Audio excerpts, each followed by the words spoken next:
एक बार एक छोटे से गांव में एक प्रसिद्ध ठग जिसका नाम रामू था, अपनी बेटी सीमा के साथ रहता था। सीमा दिखने में मासूम पर मन में उतनी ही चतुर और चालाक थी। एक दिन रामू ने सीमा को अपने पास बुलाया और कहा, सीमा, मैं चाहता हूं कि तुम भी मेरी तरह एक कुशल ठग बनो। इस गांव के अमीर जमींदार के पास काफी धन है जो उसने गरीबों से छीन लिया है। हमें वही धन वापस लाना होगा। सीमा ने अपने पिता से कहा, पिता, मैं यह काम करूंगी, लेकिन मेरी कुछ शर्तें हैं। रामू ने उत्सुकता से पूछा, बताओ, तुम्हारी शर्तें क्या हैं? सीमा ने मुस्कुराते हुए कहा, पहली शर्त यह है कि मैं अकेले यह काम करूंगी, बिना किसी की मदद के।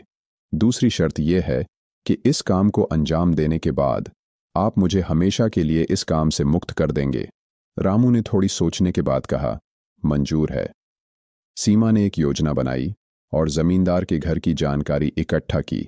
उसने पाया कि जमींदार के पास एक बहुमूल्य हीरा है जिसे वह अपने जीवन की सबसे बड़ी संपत्ति मानता है। सीमा ने एक रात चुपके से जमींदार के घर में घुसपैठ की। वह हीरे तक पहुंची और उसे चुरा लिया। जब वह बाहर निकलने वाली थी तभी जमींदार जाग गया और उसने सीमा को पकड़ लिया। जमींदार ने सीमा से कहा, तुम्हारी हिम्मत कैसे हुई मेरे हीरे को चुराने की? कौन हो तुम? सीमा ने झूठ मूठ कहा, मैं एक गरीब लड़की हूं जो अपने परिवार के लिए कुछ पैसे जुटाने के लिए मजबूर थी। जमींदार ने सीमा की चतुराई को पहचान लिया और उससे प्रभावित हुआ। उसने कहा, तुम्हारी चतुराई और साहस ने मुझे प्रभावित किया है। मैं तुम्हें जाने दूंगा, पर एक शर्त है। सीमा ने पूछा, कौन सी शर्त? जमींदार ने कहा, तुम्हें मेरे लिए काम करना होगा और मेरे दुश्मनों को ठगना होगा। सीमा ने सोचा और कहा, मैं यह काम करूंगी, पर मेरी एक शर्त है। इस काम के बाद आप मुझे आजाद कर देंगे और मैं अपने पिता के पास वापस जा सकूंगी। जमींदार ने यह शर्त मान ली और सीमा ने अपनी चतुराई से जमींदार के दुश्मनों को ठगना शुरू किया। एक दिन सीमा ने पाया कि जमींदार के दुश्मनों में से एक, जो खुद को गरीब दिखाता था, असल में एक और बड़ा ठग था। सीमा ने उसे ठगने की कोशिश की, पर वह व्यक्ति भी चालाक था। उसने सीमा के सामने अपने असली इरादे प्रकट किए और कहा, तुम यहां जमींदार की मदद करने आई हो, पर असल में तुम्हारे पिता का बदला लेना चाहती हो। मुझे सब पता है। सीमा ने यह सुनकर चौंकते हुए कहा, तुम्हें कैसे पता? उस ठग ने कहा, तुम्हारे पिता ने कई साल पहले मेरा एक बड़ा धोखा किया था। अब तुम्हें पकड़ने से मुझे उनके खिलाफ बदला लेने का मौका मिलेगा। सीमा ने अपनी चतुराई से उस ठग को बेवकूफ बनाने की योजना बनाई। उसने कहा, ठीक है, मैं तुम्हारे साथ मिलकर जमींदार को ठगने में मदद करूंगी। उस ठग ने सीमा की बात मान ली और दोनों ने मिलकर जमींदार के खिलाफ योजना बनाई। सीमा ने ठग को विश्वास दिलाया कि वह जमींदार के खजाने तक पहुंचने का रास्ता जानती है। सीमा ने ठग को एक गुप्त सुरंग के बारे में बताया जो जमींदार के खजाने तक जाती थी।